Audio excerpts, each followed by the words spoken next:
মুর্শিদাবাদের কর্ণসূদন নয় একটা রেল গেট, সেখান থেকে রেলের লাইন খোলা, ট্রেন আসছে, রেল গেটের যে দারোয়ানের যে পাহারাদারে রেল গেটটাকে পাহারা দেওয়ার কথা, রেল গেট ফেলে দেওয়ার কথা ছিল, ট্রেন আসার সময় সে মত ওখানে পড়েছিল। রেল গেট খোলা, রেল গেটে যেতে গিয়ে চারটে ছোট ছোট বাচ্চা রেলের চাকার তলায় টিকিট করে পড়ে থাকতো, রেল লাইনের উপর চারটে ছোট ছোট বাচ্চা। একটু পরে ভিডিও দেখলাম, ফেসবুকে দেখলাম, বাবার টিভিতেও দেখলাম, আজকে বাবুরে বেরিয়েছে, আপনারা দেখেছেন যে সেই রেল গেটের সেই লোকটাকে যার কাজ ছিল রেলের গেটটাকে পাহারা দেওয়া, তাকে টানতে টানতে পুলিশ নিয়ে যাচ্ছে। সে এত মদের নেশায় চুর, এত মদের নেশায় চুর, সোজায় দাঁড়াতে পারছে না। তার এই বক্তব্য নেই, কোনো লজ্জা নেই, কোনো শরম নেই, এতটুকু অনুশোচনা নেই যে আমি এমন মদের নেশায় চুর ছিলাম যে আমার জন্য চারটে বাচ্চা মরে পড়ে আছে রেল লাইনে, ছোট ছোট চারটে বাচ্চা। এই লোকটা সারা জীবন জেলে পচে মরুক, এ যা পাপ করেছে একজন নয়, ওর মদের নেশা আসলে কাল মারা গেলে ভাবতে, কিন্তু যা পাপ করেছে একজন নয়, ও 7 জন্ম জেলের ভেতর পচে মরা উচিত। কিন্তু বলুন তো, ও তো মদের নেশায় চুর, আর যারা ক্ষমতার নেশায় চুর। ভারতের শিক্ষামন্ত্রী ধর্মেন্দ্র প্রধান 2021-এ ভারতের শিক্ষামন্ত্রী হয়েছিল, 2026 সালে 93 জন, আমাদের দেশের 93টা বাচ্চা ছেলে মেয়ে যারা নিট পরীক্ষায় বসত ডাক্তার হওয়ার জন্য, মেধাবী ছেলে মেয়ে দেশ জুড়ে, 93টা বাচ্চা ছেলে মেয়ে সুইসাইড করেছে একটা শিক্ষামন্ত্রীর জন্য, আত্মহত্যা করেছে, ছোট ছোট বাচ্চা ছেলে মেয়ে।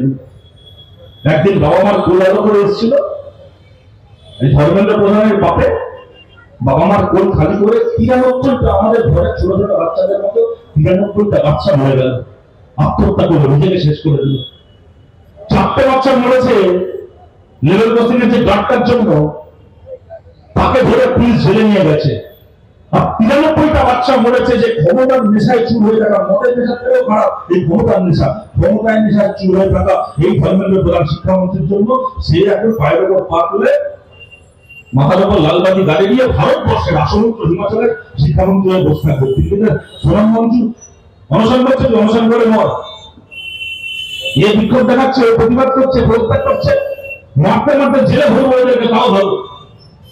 কিন্তু ধর্মেন্দ্র প্রধান পদত্যাগ করবে না কেন? পেছনে কোনো যুক্তি আছে, কোনো লজিক আছে? 4টে বাচ্চার মৃত্যুর জন্য যে দায়ী, তাকে যদি জেল খাটানো হয়, খাটানোই উচিত। তাহলে 93টা ছেলেমেয়ের মৃত্যুর জন্য যে দায়ী, তার সরকারি চেয়ারটুকু যাবে না? এর পেছনে কোনো ব্যাখ্যা আছে, কোনো যুক্তি আছে, কোন অজুহাত আছে?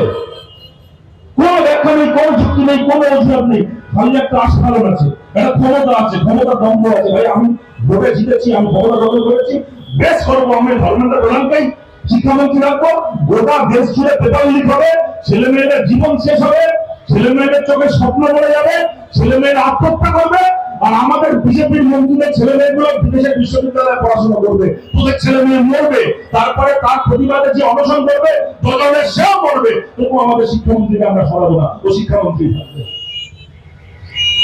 ক্ষমতা, ক্ষমতার নেশা, ক্ষমতার দ্বন্দ্ব, তার বিরুদ্ধে কথা বলতে চান, গুন্ডাগণ আইনে জেলে ঢোকানোর ভয় দেখাবো।